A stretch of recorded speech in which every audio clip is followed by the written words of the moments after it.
started in 1972. I was talking about computerized exercise machine and presented to Universal Gym Equipment when George was working there, I think in 1972. 72. From the Biznet studios in Washington, D.C., welcome to Fitness 9 to 5. Your host from the President's Council on Physical Fitness and Sports, Glenn Swingross. Because of the very deep interest of the American people in exercise, of course, the research community has reacted, and they've come up with some fantastic ideas about exercise and what it does for the body and how much exercise you should do and how much when. Today we have a very good treat because we have some state-of-the-art exercise equipment that's computerized, and I want you to hear all about it. First of all, I want to introduce you to Mr. George Otat, who is the marketing director for the ARIEL Dynamics Incorporated. And George, glad to have you here. George is no friend of mine. We've known for a long time. We'll talk about that later. And also I want you to meet the president of ARIEL Dynamics Incorporated, and that's Dr. Gideon Ariel. And Gideon, I'm real pleased to have you on the program too. I have to say that over the years I've heard so many times about Gideon Ariel, this computer genius who's developing these fantastic ideas and concepts on how to determine how you can improve athletic performance, and I'm pleased to finally have a chance to meet you. Thank you. Tell me now, you have we have a machine in the studio we're going to look at later, but first of all, why computerized exercise? Why not just stick with the barbells? Well, we are dealing here with a biological system, the human body, which is the most sophisticated computer ever created and probably will never be able to duplicate it ever. Why to train such a sophisticated system with instruments that don't have artificial intelligence in them? Like if you take the regular dumbbells, basically the dumbbells don't know what you are doing. You have to select something, you are guessing something, and then you have to adapt to what you guess. And if you guess right, maybe you're okay. If your guess is bad, you just wasted another 20 minutes. Why not to have a machine that instead of you adapting to the machine adapts to you? The machine has an intelligence. So if it feels that you are stronger at a certain angle or weaker at a certain angle, or it's too hard for you or too weak for you, it's adapt to you at a speed of 16,000 times per second. That's where the computers play as an important tool. And that's what we're going to see today. Is that right? Let me ask George Otat. George, I've known, as I mentioned, for many years, and he was very important in the Marine Corps program in developing a weight training, circuit weight training. I know he's an expert in weight training. He opened up the Marine Corps Physical Fitness Institute.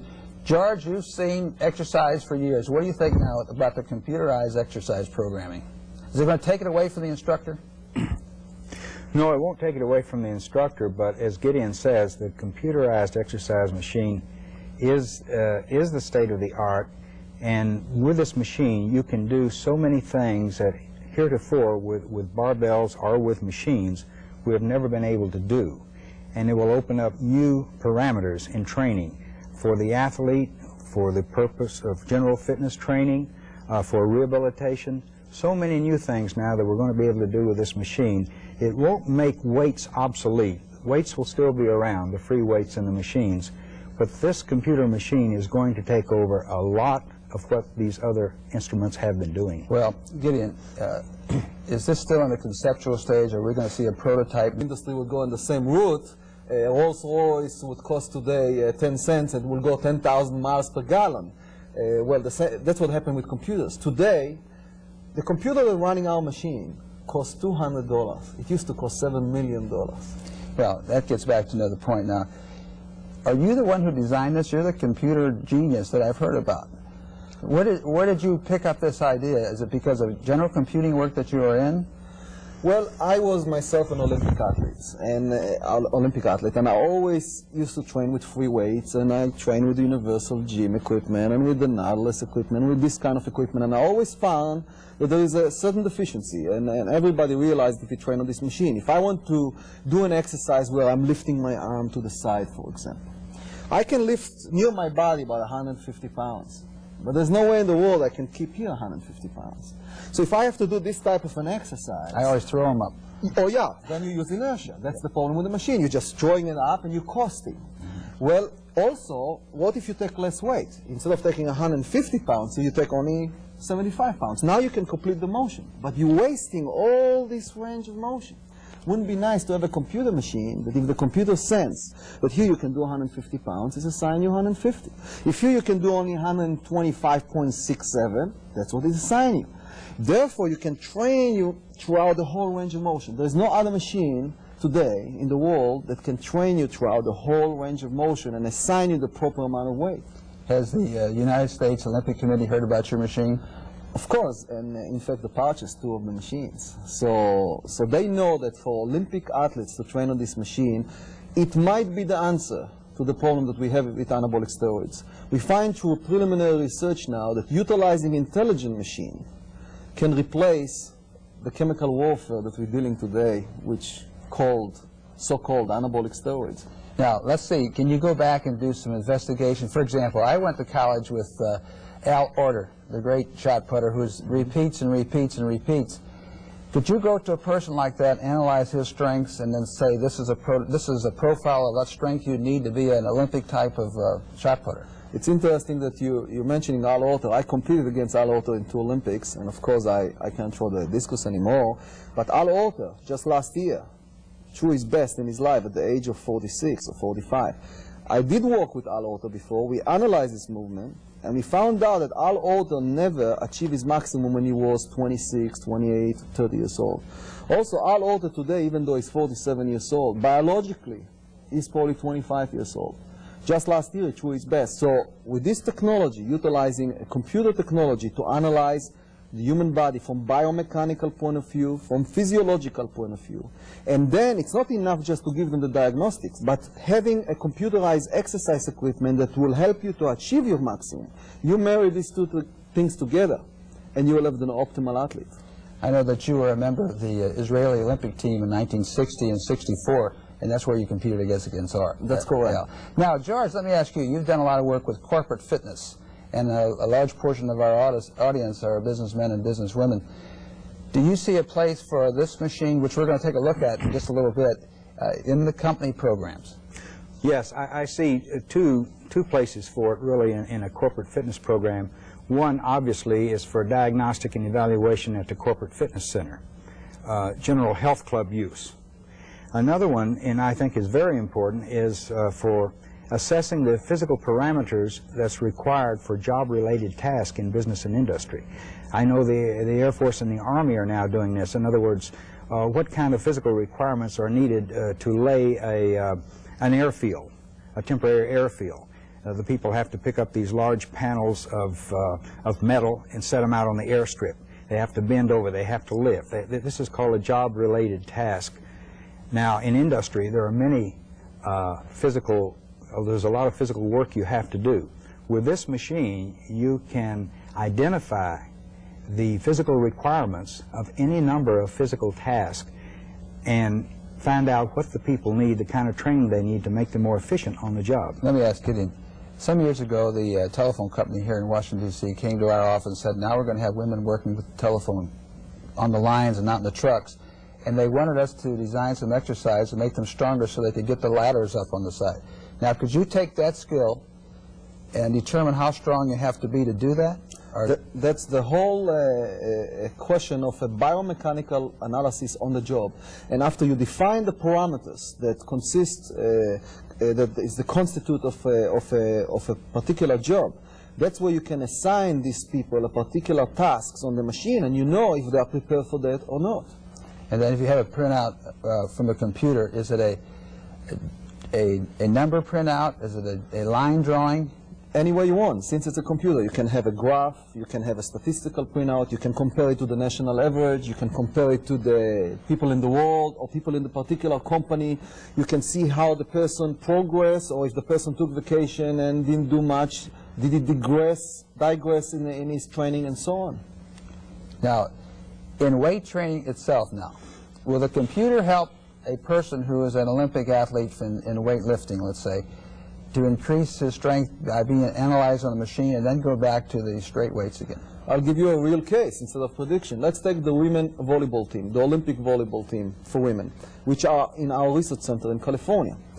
And when they start working, we found out that they have weaknesses for the vertical jump in their leg muscles. They were able to use free weights with, let's say, 150 pounds, 200 pounds. Today, with a programmable training, these girls can explode with 500 pounds of force and increase their vertical jump by about 3 to 4 inches in a very short period of time. Okay. Now, I know George Otat. I've told you that. I've announced it. I know how strong George is. And you have the machine here.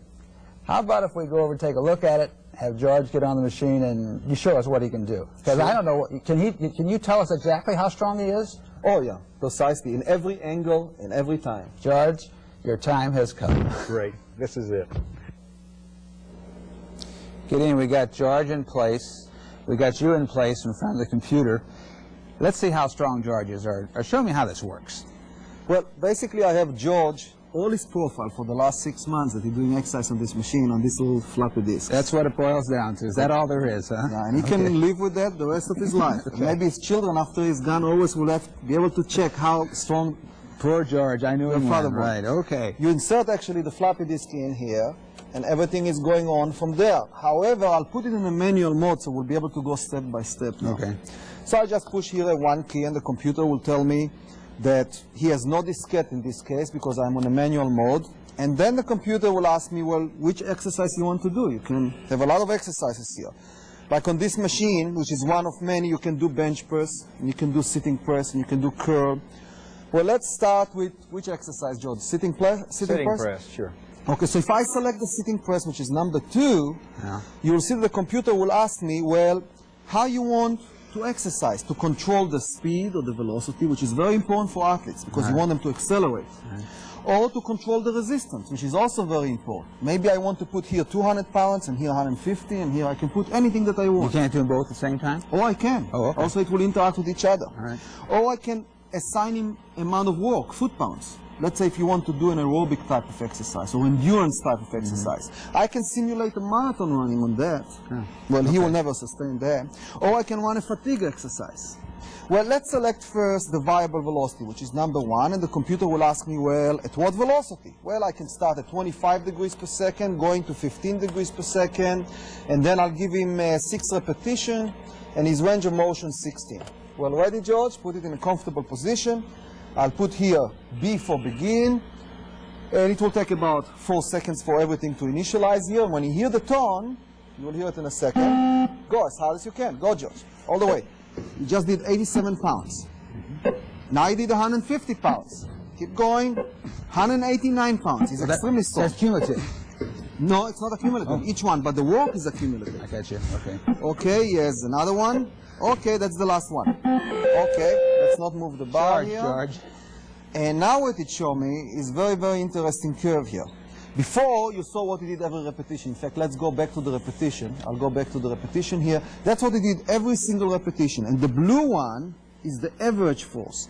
The red one is the maximum force. So he kept the maximum relatively constant. But the blue one, he was the strongest at the 3rd repetition. He started fatiguing a little bit. He was pretty even, though, 4, 5, Pretty 6. even, yes, pretty even. Now, if we look on a force curve, we see strong in the beginning. That's when the arm's here. Weaker in the sticking point, which is the mid-range, and he's strong again in the end. So he's a little bit imbalanced here. Let's say that I want to make him strong where he is weak. Now, wait a minute. Strong at the end? You mean at the end of the repetitions, or just in his movement? This is the average over the whole 6 repetition. Okay. So that shows through the range of motion, it shows how strong he is in every angle. Okay. Obviously, around the mid-range, he's a little bit weaker. But I'll show you what I can do with a computer machine that no other machine can do. At the point where he's weaker, I will load him with more weight. Okay. I'll show you how to do it. So I'll select S for sticking point. You see again the curve. This is the curve. And you'll see a little arrow appear here. See the little arrow here? Yes. I'll move it. See, I'm moving it right to this point where he's at weakest point. His weakest point here. Okay. I'll put 1 second isometric. I could put 2 or 3, or I can go for 2 weeks, but he will not be able to do it. And now we'll do it again. So put it in a comfortable position. When you hear the tone, then try as hard as possible, George, but it suddenly will stop on you, but you keep pushing. Okay, look on the bar. Go as far as you can. Okay, that's 1. Let's do 2 more. And again. You see how it suddenly stopped? Yes. It stopped and put more pressure on him at the point where he is the weakest. The machine has an intelligent means to do it. That's good enough. Okay. Now he did 515 foot-pounds of work. He's getting a little bit tired. He's doing 122 pounds maximum. This is on the way down, how much he did. And now if I look on the force curve, look what happened. At the point where he was weakest, now he's the strongest. Oh. Why is that? Because resistance was lessened at that point? No, because at that point we became to abrupt stop to an isometric contraction. And you're usually the strongest when you're in an isometric contraction. I see. When you have a dynamic movement in contraction, you're losing some of the contractibility of the muscles. Like the weakest chain, a link in the chain type of thing. That's correct. Okay. That's correct. So this is one type of exercise for athletes, for example. But let's say he's an executive. He's executive like you, and you want just to be in good shape. You don't care if you accelerate or decelerate. Let me show you another mode of exercise. In this case, I'll go to the fatigue training. When he reaches a certain level of fatigue, it will quit on him. So I'll go to number 4, and I'll make it easier for him, 25 degrees per second, and I'll assign him 75% of his maximum. That Okay. means, Go ahead. okay, Let me ask a question now. yes, So when George starts working, when he gets fatigued, the machine will know he's fatigued. we'll know and we'll tell him to stop. Okay. And we'll see how many repetitions it will take, to 75%. You ready, George? I suppose. Not yet. When you hear the tone, and then go, try as hard as you can, and then we'll see what is the percentage. Okay, go. Okay, see 100%. 96%.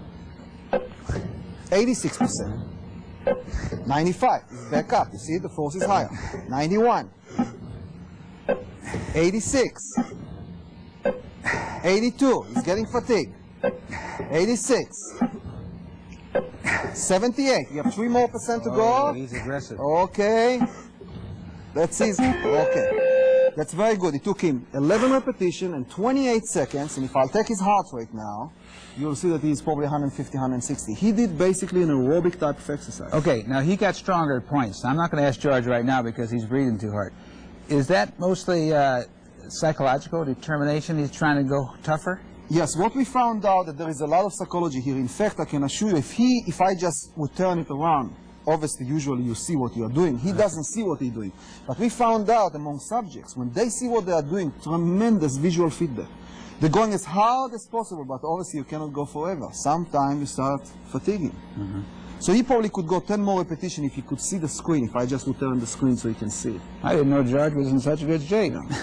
Now, the interesting thing here that it looks like it's complicated because I'm pushing a lot of weights here. But normally, let's do it the normal way you're doing it in a health club or in a fitness center.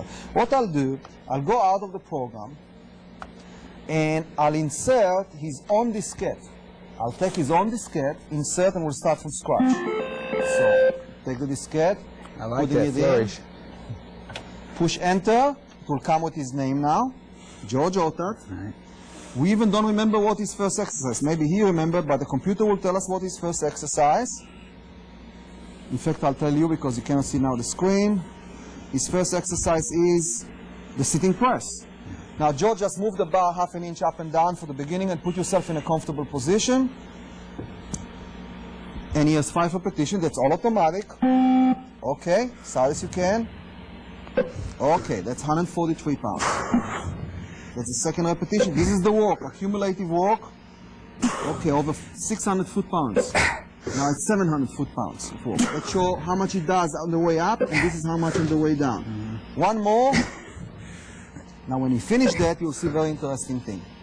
Okay. Don't move the bar yet, George, and I'll tell you when. Move the bar a little bit, half an inch up and down, and keep it there. First of all, it shows me every single repetition here. This is on the way up, this is on the way down. It's shown here that he has abrupt level of force in the beginning where he uses his body and then the force drops a little bit down. On the way down, he's much smoother. This is the range of motion.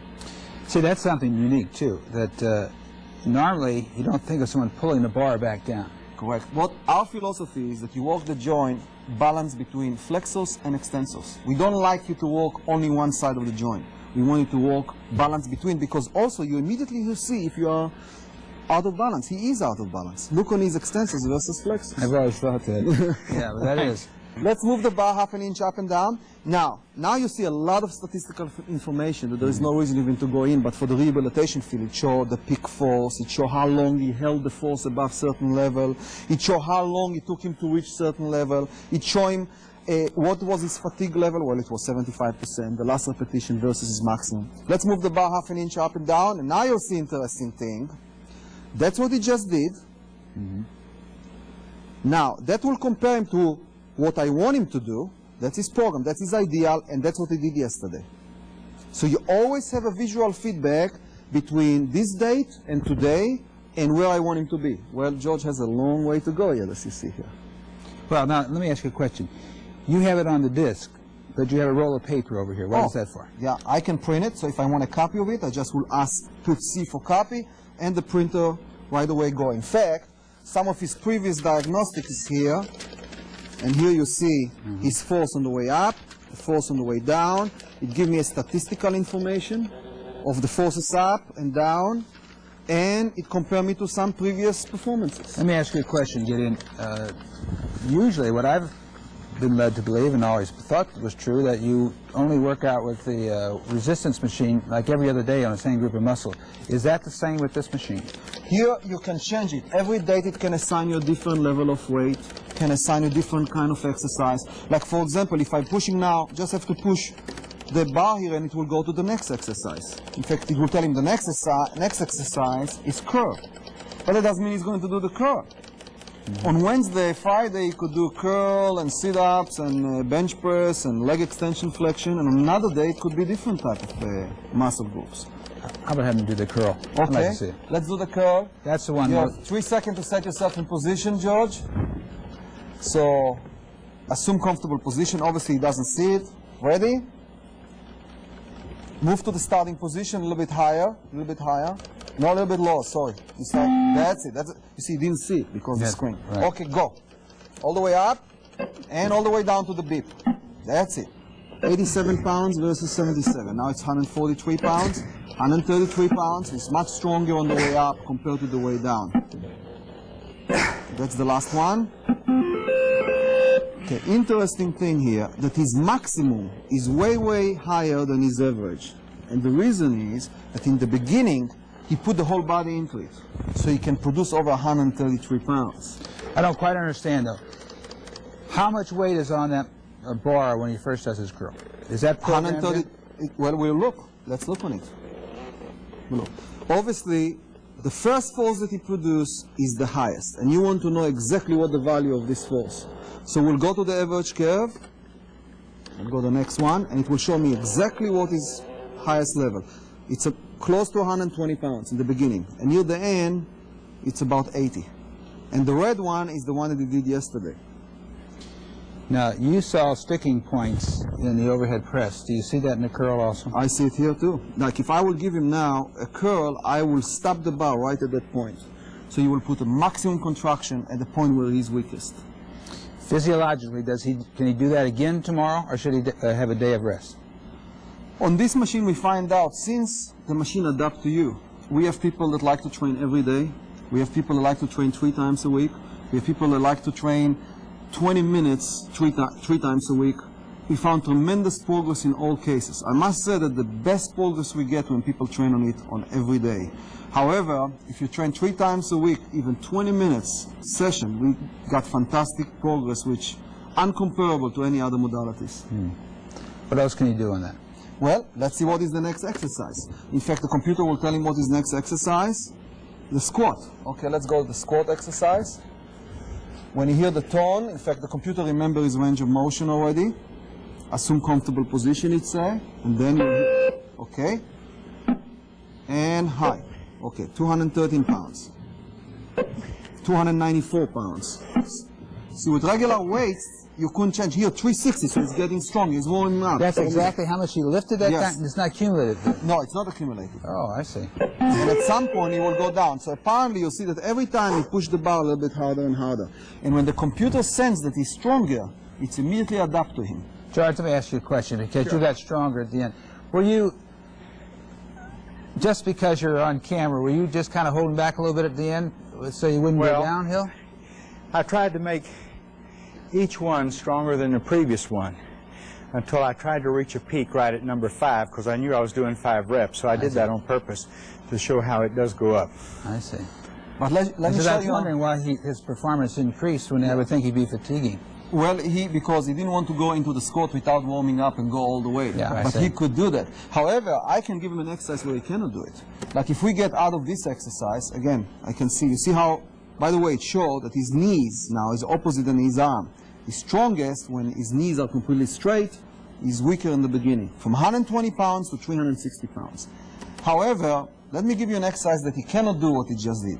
By the way, tell him that he burned 19 calories. And he tell him That's all, huh? Yeah, all his force was 19 calories. But in addition to that, let's create another exercise. Let's do the curl on amount of work. And I'll give him a lot of work, so you'll really see how he cannot go high or low or whatever he wants to do. At some point he will fatigue. We'll take the curl, which is number 3, and I'll assign him work, which is number 3, and I'll assign him a lot of work. How much work? I'll assign 5,000 foot-pounds of work. So while he's doing it, we will talk. And we'll do 20 degrees.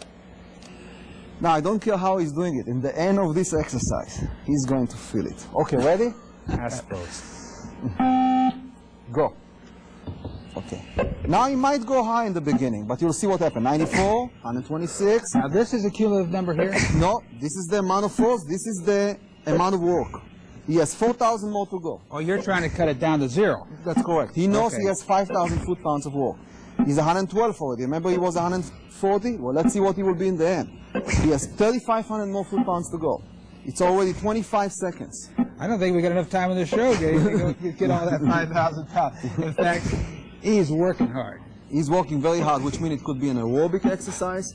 It could be a force exercise. Okay, we're going to have to stop. George, I'm sorry to interrupt you, but we're the show, we've run out of time. You keep working, the show runs out of time. Gideon, I want to thank you very much for being here and bringing us new, exciting equipment. George, old friend, I'm glad to see you in such great shape. This is Glenn Swengros for the President's Council on Physical Fitness and Sports.